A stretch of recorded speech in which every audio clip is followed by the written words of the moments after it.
warahmatullahi wabarakatuh. Perkenalkan, saya Sabina Rahma Atalia dengan NIM 24031034, program studi S1 Ilmu Keperawatan. Nah, di video kali ini saya akan menjelaskan kasus dari pasien gangguan pendengaran. Yuk kita simak. Ibu Salsa berusia 69 tahun mengalami gangguan pendengaran yang cukup berat dan menderita asam urat yang sering kambuh karena pola makan yang tidak terkontrol atau tidak teratur. Saat kunjungan rumah, perawat menyampaikan edukasi terkait makanan pantangan.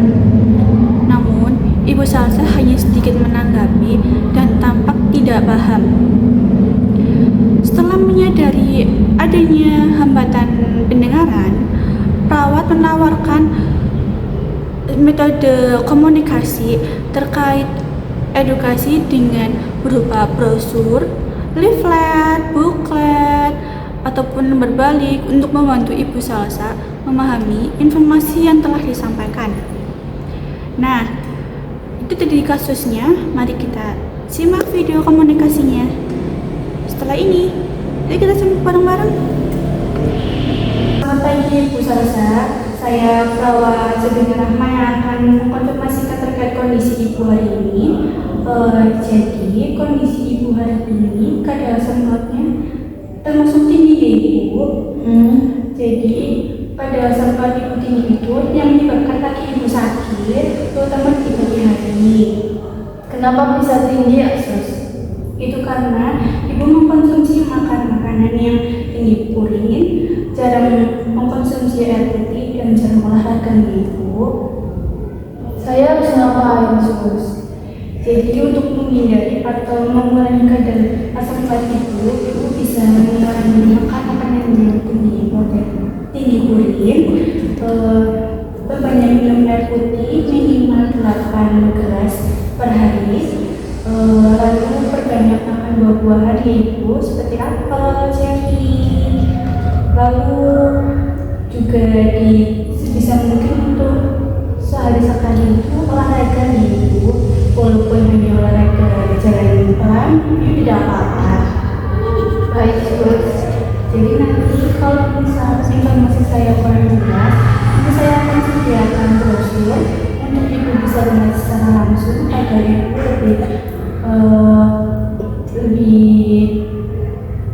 lebih jelas untuk informasinya Ibu. Baik Sus.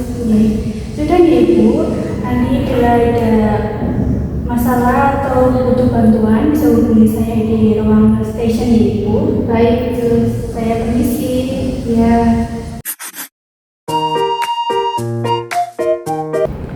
Nah, dari video tadi sudah terlihat kan bagaimana komunikasi antara perawat dengan pasien gangguan pendengaran. Lalu ada pula hambatan komunikasi yang terjadi pada kasus tadi.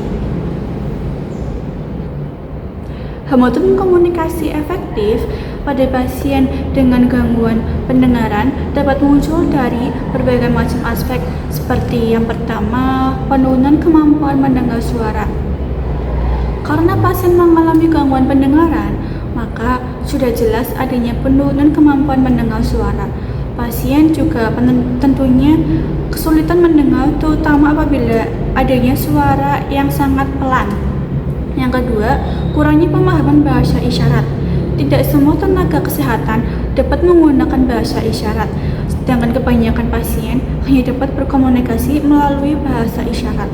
Lalu yang ketiga, yaitu berbicara terlalu cepat atau tidak menghadap kepada pasien. Jika tenaga medis tidak bisa menggunakan bahasa isyarat, maka lebih baik tenaga medis tersebut jika berkomunikasi dengan pasien gangguan pendengaran, lebih baiknya itu berbicara dengan perlahan, lalu diusahakan agar pasien tersebut dan kita saling berhadapan, agar apabila pasien tersebut kesulitan untuk mendengarkan apa yang kita ucapkan, pasien tersebut bisa mengerti apa yang kita ucapkan melalui gerakan mulut.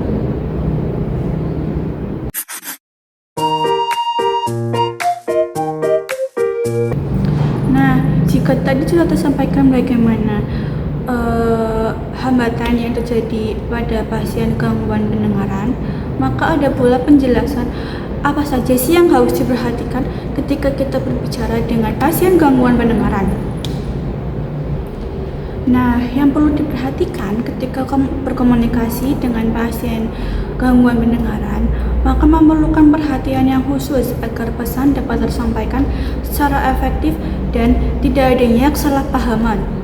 Hal-hal yang perlu diperhatikan berupa yang pertama, apabila saat berbicara, usahakan selalu menghadap kepada pasien. Yang kedua, berbicara dengan jelas dan perlahan. Yang ketiga, menggunakan alat bantu seperti alat bantu visual atau bisa jadi menggunakan buku atau bisa menggunakan lembar balik, buklet agar membantu pasien agar lebih mudah memahami.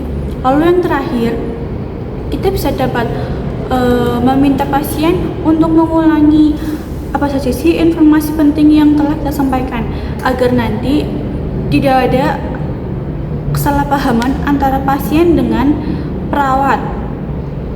Nah, dari semua itu intinya ketika kita berkomunikasi dengan pasien gangguan pendengaran, usahakan untuk perawat itu jika tidak bisa menggunakan bahasa isyarat, lebih baik berbicara dengan pelan, perlahan, dan jelas, dan juga agar saling berhadapan dengan pasien.